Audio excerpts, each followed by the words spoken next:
Photo manipulation is nearly as old as photography itself, but modern technology has made it common and easy to do.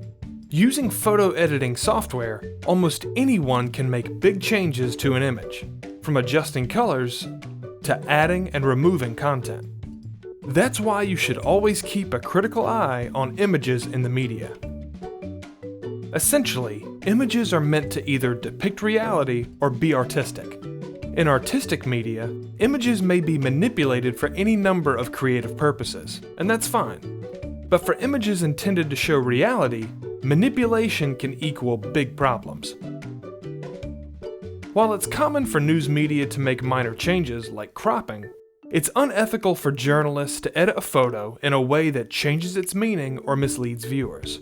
While this practice does not happen often in legitimate news media, there are plenty of less reputable news sources that aren't afraid to edit photos to get your attention. Unfortunately, photo manipulation is also common in other types of media, such as advertisements. In the quest to sell you something, TV commercials and magazine ads have often been guilty of showing people and products that look better than they really are. Social media users can also give themselves a digital makeover with minimal effort. Using editing tools and image filters built into various apps, users can make themselves look however they like in no time. But because they're presented as reality, these edited images can affect our mental well-being. By constantly seeing pictures of artificially flawless people, some of us may think that we can never live up to these unrealistic ideals, opening the door to all sorts of mental and emotional health concerns.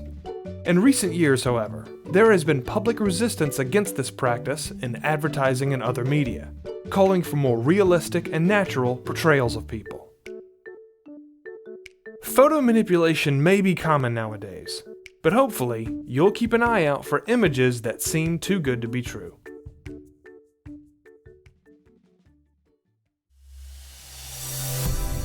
GCF Global, creating opportunities for a better life.